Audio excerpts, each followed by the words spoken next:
Hi everyone, this is Jim. Welcome to this post-mortem of my Blitz game number 516. I had the white pieces kicked off with d4. And my opponent, who's actually the same person I played in the previous game, played d5. Now we have the colors reversed, and in this position he played e4, the Blackmar-Deemer gambit. But I go with c4, the normal move. And now he goes e5, the Albin counter-gambit. So obviously he's a person trying to experiment with his gambits. So I played d takes e5. That's the main move here.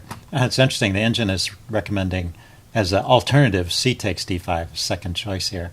Might be a fun way to get your opponent out of book, but d takes e5 is actually just good for white. White pushes on with d4 to try and hamper. Black pushes on with d4 to try and hamper white's development, and then you play knight f3, attacking the pawn and defending your own e-pawn. Knight c6. So all these are normal moves. And now g3 is what I play. And that's the top choice here. And I think it gives you a good game. One interesting thing to think about, or to know, is this move e3, which I think is kind of a tempting and a natural move to try and just knock this pawn out and resolve the situation in the center immediately. This gets met by bishop to b4 check. And then after you interpose here, he can take on e3, taking advantage of the pin on the bishop. And so let's see, if you play bishop takes b4, yeah, you can throw an e takes f2 check. So you have to take the pawn right away, and then you have this messed up pawn structure, and black has good compensation. So that's a way to make the gambit good for black, or at least playable. So g3 is top choice here. And then he went knight g7. The main move. So you're holding on to this pawn for a while, but eventually black is going to get it back. Your idea is to just develop naturally, get your pieces on good squares, and black will have to waste time getting that pawn back. So you should emerge from this opening with a lead in development, but materially equal. Okay, so bishop g2. He went knight g6, and now I castled here. It looks like the main move is bishop g5, so I wanted to explore this a little bit. I have faced this over the board. There are people who play this at the class level and over the board chess, and it can be interesting. So bishop to g5.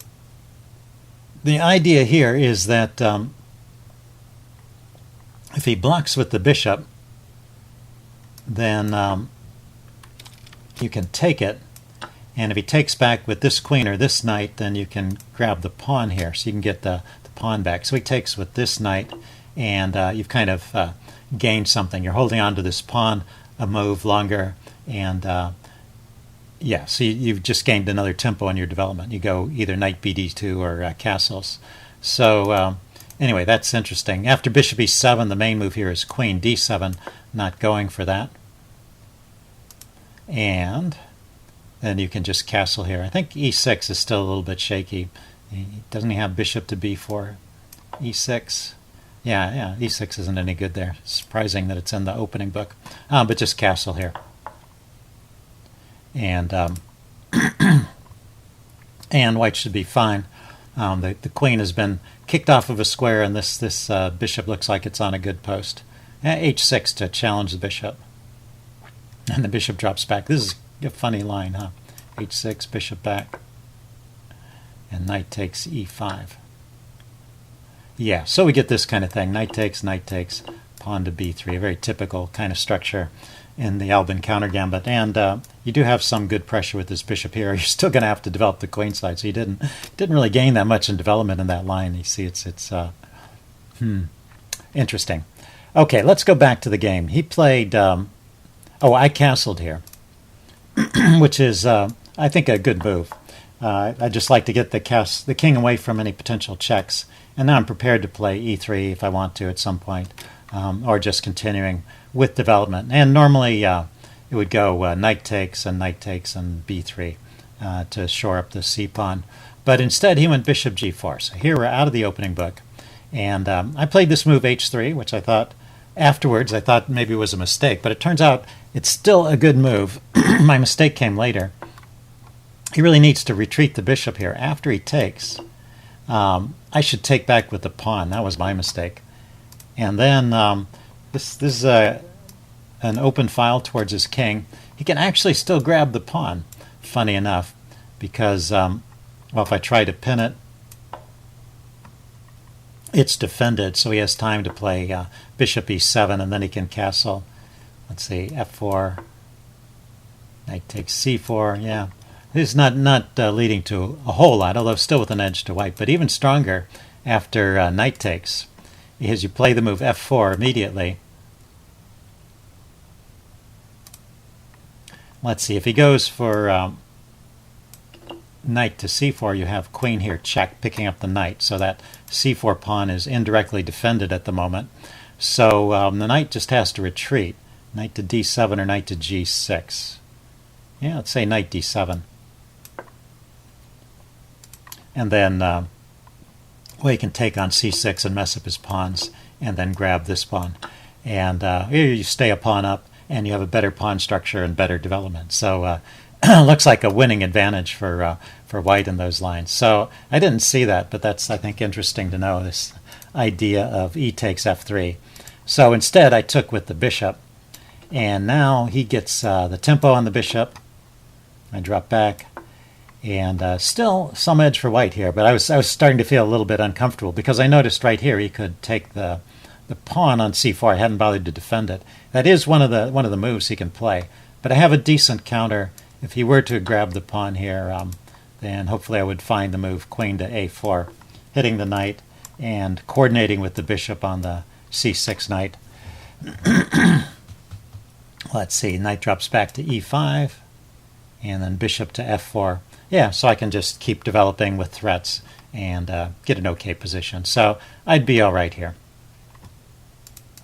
But he didn't do that. He went queen d7. And now I played b3, showing up the pawn. He castles. I go knight d2. So all this keeping some edge. He goes h5, attacking on the king side there. And I went knight to f3 here. And that turns out to be, well, it's another loss of time. So I should probably get on with some other moves. I don't know why bishop b2. Oh, bishop b2 is one of the moves. Okay, it's on the list. I was saying, yeah, I think bishop b2 is the most natural move. You need to develop this bishop somewhere. If you're not moving the knight, then why not put the bishop on b2 and try and get some pressure on this pawn? You can't win this pawn all that easily. If you play e3 here, you can push on with d3. He's got the queen and the rook lined up behind it. So you want to kind of maybe even blockade that pawn if you get the chance before going after attacking it. But you can start by putting some piece pressure on it with bishop to b2 and knight to f3. So anyway, I started with knight f3, but the problem with this is he once again can gain some tempos. And oh yeah, there's the other problem, which is the bishop is overworked here. The bishop was defending that knight, and it was also defending the h-pawn. And his queen is looking at the h-pawn. So he can just grab a pawn here if I take back with the bishop. So I have to take back with the pawn. Anyway, he didn't play that way. He played bishop e7. I went bishop f4. He can still play this move, but he didn't. He went f6, showing up his knight. And now I go e3, finally going after this pawn. Once again, knight takes f3 is a good move. It keeps not playing that, and I keep overlooking the idea. But you know, that queen invasion is dangerous too. And now with the pawn up here, I'm forced to take back with the bishop. So so that was his best opportunity here in this game. He played g5 instead. I take the knight off. He took back with the pawn, and it's all about equal at this point. Finally, I managed to trade off my e-pawn for his d-pawn, but he managed to get the f-pawn over to support it. So he's still got this passed pawn I have to worry about. So I'm slightly worse for the rest of the game, but I think the advantage that black has never really rises to the level of a winning advantage. It's just he never seems to get a whole lot going. g4. Let's see. It wants to push d3 immediately. So maybe this was his chance. d3. Wouldn't I just well, I would blockade with the knight probably, right? Knight to d4. Oh, that was e5. Knight to d4. Oh, that's an interesting idea. Okay. Now this pawn is providing hooks for the knight. I can see, yeah, okay, this is good for black. So, you know, sometimes when you've got that passed pawn, you can push it, not with the idea of queening it, but just giving yourself some squares in your opponent's camp that you can place a piece on.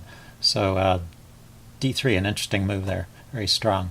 Okay, he went with g4, just continuing with his kingside attack. Let's see, I went knight e5, he took, rook takes. Yeah, so maybe this is the point. After he missed that d3 opportunity where he never really got back into the game, I went rook to d5, cancel that, rook to d5. Hitting his queen. Queen went to e6. And then traded off one pair of rooks here. Just trying to make my life a little bit simpler. This attack can be dangerous if there's enough force on it. He's still threatening to take on h3 here, so I finally pushed on with h4. Once again, d3 is a good move. Now, not as strong as the last time. Okay, he goes with c6. I'm not sure about that. I go queen d3, blockading on a light square. So I was glad he gave me time to do that. My queen is on a square opposite the color of his bishop, so it's not so easy to chase my queen off. If I can just keep his rook from getting to that square, then my queen can actually be a pretty good blockader there. Let's see, he went rook e8, and I go rook d1, king b8, bishop f1. So I'm hoping to trade places, the queen and the bishop. You want to blockade with the kind of the least valuable piece, so you want to free up your queen to move around and have some activity elsewhere. He goes queen to e5, inching forward with his queen. I drop back. Oh, that's right, I just dropped back this way. I went to queen to d2. Okay, he goes queen f5 and bishop d3, hitting his queen, and now he comes in to f3. So I've succeeded in blockading this pawn, so it's not going anywhere. But I was still a little bit worried about this attack crashing through. I have to worry about ideas of the sacrifice here, and with the rook lined up on the g-file, things might be dangerous. Although the engine is, the chess engine is not worried. It would play rook f1. Okay, rook f1 defending here, or bishop to f1. I wouldn't play that. b4, advancing the pawns over here. And play on. I decided to go for the endgame, and I think this is an endgame which is pretty easy to hold with the opposite colored bishops. So that forces a trade of queens, even though I messed up my pawn structure. Let's see, I played c5. I wanted to... oh, it's his move. He played c5. Yeah, he's holding on to his pawn here, keeping that advantage. I go king g2, and now he grabbed on h4, which... I have a very good response to that, and I didn't play, but rook to h1 would just force the bishop to move and win the pawn. So that simple skewer tactic would keep material equality. But even with an extra pawn, he's still winning here. I go for the rook trade. I mean, even with the extra pawn, it's still a draw. Black can't really win. Let's see, he went king c7. We got the rooks off. And now we get this drawn situation with the opposite colored bishops. So I think I'll just go through the rest of it. I think it's not too hard to understand what's going on here. Basically, you want to try and use your bishop to stop one set of pawns and use your king to stop the other set. And then between the two of them, you need to try and keep his king from invading. The one danger here, maybe if the king could come in on a path like this and start going after this pawn chain from the base where the bishop can't easily defend it. But I was able to place my king up here, and his king can invade. So that was probably the key point. And now he can only invade with the king by sacrificing the pawn over here, which actually would be a bishop sacrifice at this point. So anyway, we play on. For a few moves, he tries for a while, but there's no breaking through. And so we agreed to a draw at this point. So I kind of butchered that game in a couple of different ways, but well, I managed to hold the draw at the end. Hope you guys enjoyed this video. Leave any comments you have in the section below, and I will see you again soon. Bye.